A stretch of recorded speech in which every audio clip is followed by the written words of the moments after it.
Michael Messerschmidt with a great J.J. Cale song, pretty much on one chord. Easy come, easy go, as he says in the words. That's the gorgeous thing about J.J. Cale, isn't it? It's so beautiful that he sounds like he can barely be bothered doing it. I don't know, that makes it extra special. Anyway, the wind blows. Michael Messerschmidt are playing at the Red Rooster Festival in Suffolk on the 3rd of June, Swaledale Festival in Lancashire on the 4th of June, on the 8th the Songbook Sessions, Ragged Cot, Minchinhampton near Stroud, on the 10th, the George Cafe at Newnham on 7, and then in July, Barnoldswick, the Cluny 2 in Newcastle, Upton Blues Festival, and Marylebone Theatre, part of Shared Values South Asian Festival. OK, thanks for listening. Next week's guests will be Nos live in session. In the meantime, you can find recent episodes on the BBC Sounds app. The Folk Show is a 7 digital production for BBC Radio 2. Trevor Nelson is next, but first, it's time for the news. This is Radio 2. On BBC Sounds. And on your smart speaker. Play BBC Radio 2. BBC News at 10 o'clock. This is Catherine Cracknell. ITV has asked a barrister to carry out a review into its handling of the relationship between the presenter Philip Schofield and a much younger colleague. The former This Morning host, who's 61, left the network last week after he admitted lying about the affair. The broadcaster's chief executive, Dame Carolyn McCall, said the review was to establish the facts. Boris Johnson's spokesman says the former Prime Minister has handed all his redacted WhatsApp messages as well as notebooks and official diaries to the Cabinet Office after they were demanded by the public inquiry into COVID-19. The head of the inquiry has warned legal action could be taken against the government if it fails to provide the full documents.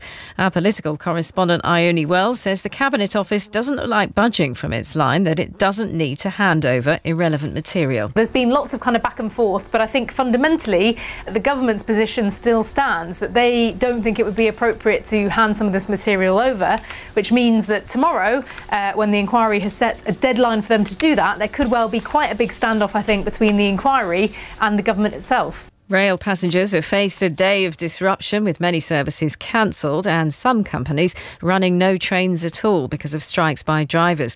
Members of the ASLEF union are also staging a walkout on Saturday, while another rail union, the RMT, is taking strike action on Friday.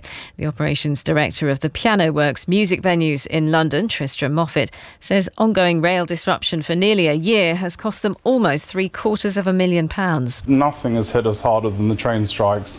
The train strikes really are crippling to the business, and we're in a time where we're already seeing so many businesses on the knife edge and up against the wall.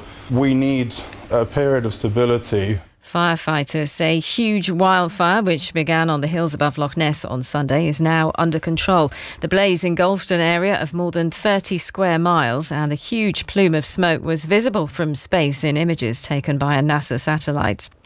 Football, and Chelsea's Millie Bright will captain England at the Women's World Cup in July. She takes the armband from the injured Leah Williamson. The Spurs striker Beth England has been recalled to the 23-player squad, but Beth Mead, one of the stars of last summer's Euros, has been left out following knee surgery. The defender Lucy Bronze will be one of the most experienced players going to Australia and New Zealand. We're just going into the tournament excited with the players that we've got. I think Serena's happy with the choices that she's made, and I think when we get on the plane and when we get across to Australia, I think the level of training is going to be really high with the players that we've picked, and I think that's just as important as the 11 that step on the pitch for each game. And the weather, a cloudy night for much of the east and far north, and cloud will spread westwards through the night. A clearer night in the far west and breezy in the south. And that's the BBC News at 3 minutes past 10. 1, 2, 3, 4, 5, 6, 7, 8. It's Trevor Nelson's Magnificent 7. And welcome to the Rhythm Nation. As always, we're starting with 7 huge songs.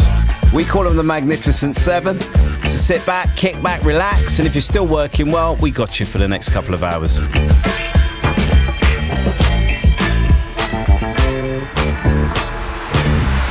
The Magnificent 7 on BBC Radio 2. 7.